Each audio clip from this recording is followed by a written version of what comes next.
Sunday Igboho ṣá ti lọ kí àwọn Fúlàní ń lọ ó kì wọ́n ń lọ gidi gan.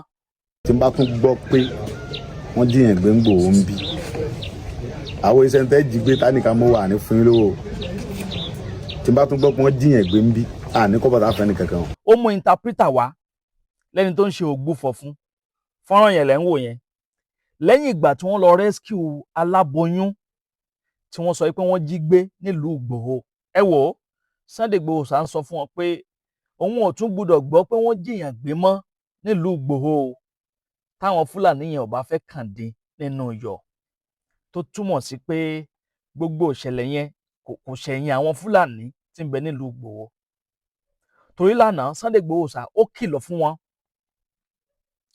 fún wọn gan pé tí wọn bá release àwọn people yẹn within the next 2 hours pé wọ́n kàn jẹ̀gbọ̀n wọ́n rúgbìn oyin òwí bẹ́ẹ̀ ṣe bẹ́ẹ̀ ní Sunday Igboho ṣá bó ṣe sọ gẹ́lẹ́ náà ló ṣe rí ẹ wò ó ẹ jẹ́ ń yí kinní sókè kẹfà balẹ̀ gbálàyé ọ̀rọ̀ lẹ́nu Sunday Igboho ṣá owó bàbá dámì. tí n bá tún gbọ́ pé wọ́n jiyàn gbé ń Igboho ń bí àwọn iṣẹ́ ń tẹ́ jí gbé tánìkà mọ́ wà ní fún yín lówó tí n bá tún gbọ́ pé wọ́n jiyàn gbé ń bí àní kọ́ bàtà fẹ́ni kankan á lè wọn kó ń lu wà pátápátá ẹ̀ tọ́wọ́ tí wọ́n á ní bá dé bà kò ní fara dé lọ ẹ bá mi sọ fún pé bí mo ṣe wá yìí ni ò bá jà wá àlàáfíà mo bá wá ohun tí ń ṣẹlẹ̀ ń Igboho ń bí ní ìfọwọ́ sí wọ́n pe gbogbo àwọn èèyàn wọn pátápátá jíjí gbé tó ń gbà àwọn èèyàn ó ti tó tí n bá tún gbọ́ pé wọ́n jiyàn gbé ń bí àní kọ́ bàtà fẹ́ni kankan á lè wọn kó ń lu wà pátápátá ẹ tọ́wọ́ tí wọ́n á ní bá dé bà kò ní fara dé lọ sọ fún. Alhaji Deko, láti mọ́kà yẹ mọ́kà gbèsè wa. Nagode. Láti mọ́kà yẹ mọ́kà gbèsè wa. Nagode. Láti mọ́kà yẹ mọ́kà gbèsè wa. Nagode. Láti bai so da fada ba. Alhamdulillah. Ba mu son faɗa mu ba. Láti bai so da fada ba. Ba mu son faɗa mu. Abin da yake so. Na'am. Ka tara mutanen ku. Duhula ne gaba daya. Ke na wanga na mu. Ko ne yake Igboho ga ku yi mitin. Aka sake doki mutanen mu.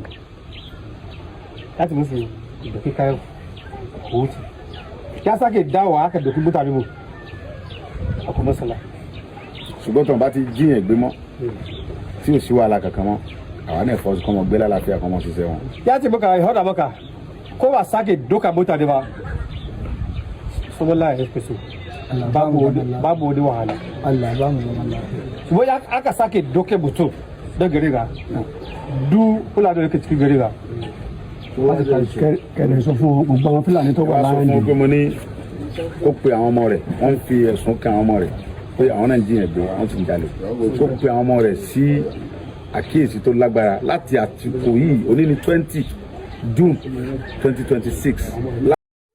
ọ̀rọ̀ lẹ́gbọ́n yẹn o ẹ̀yin èèyàn ṣe ti wá ríru akíkanjú ta ní nílẹ̀ Yorùbá báyìí àwọn èèyàn kan wọ́n ń kóyan Sunday Igboho ṣàkéré ẹ rí i pé Sunday Igboho ṣàkéré nú ayé ẹ rí i pé lánàá yẹn nígbà tí wọ́n faraya tí wọ́n ń bínú wọ́n ní ṣé kùkù làjà wọn kò dẹ́rù bá àwọn Fúlàní ni àwọn Fúlàní darandaran àwọn Fúlàní darandaran kọ́lọ̀ má jẹ́ ká tún rí ọ̀rọ̀ jínigbé mọ́ nílẹ̀ Yorùbá ẹ bá mi comment kẹ́ máa like kẹ́ sì máa pín fọ́nrán yìí káàkiri lógúnlógún lọ́gbọ̀nlọ́gbọ̀n ẹ ṣeun tẹ́ ń gbọ́ wa ẹ kú kalẹ̀.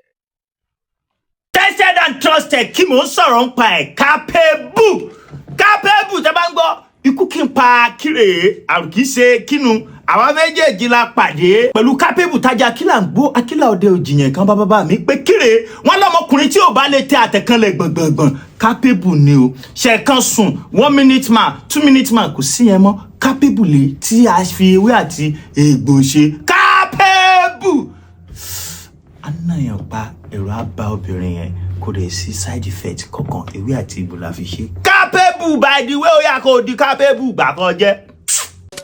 èwo ni ká ṣe kan kó dẹnu kọlẹ̀ ká má lè jí dáadáa kóbìnrin kígbe lábẹ́ ẹni ká má ti gùnkè ká ti dà ọ̀nà àbáyọ ti dé o Capable natural herbal remedy ló lè ṣe gbẹlura kó o dẹṣin gbẹmú kóbìnrin ó máa bẹ̀ kó ti tó tún wá tán síbẹ̀ o ìwọ tààtọ̀ ẹ ò lè dánmọ́ ìyẹn low sperm count ìwọ tó ní erectile dysfunction kó o bẹ̀rẹ̀ kó má lè nàró Capable natural herbal remedy ló kápá ẹ̀ Capable natural herbal remedy jẹ́ òògùn tá a fi ewé àtegbò ṣe tí a ṣe àkójọ ẹ̀ níbi tó mọ́ tónítóní àwọn tó mọ̀ nípa ewé àtegbò ló pákéjì ẹ̀ ó yá pé nọ́mbà yìí láti họ́dà fún capable natural herbal remedy tiẹ̀ 0906-866-4147 lẹ́ẹ̀kan sí 0906-866-4147 ó yá gbé capable lura kẹ́ni ẹlẹ́ni bàbá àgbàṣe ẹ̀ ṣe capable natural herbal remedy ló lè mú ẹ capable.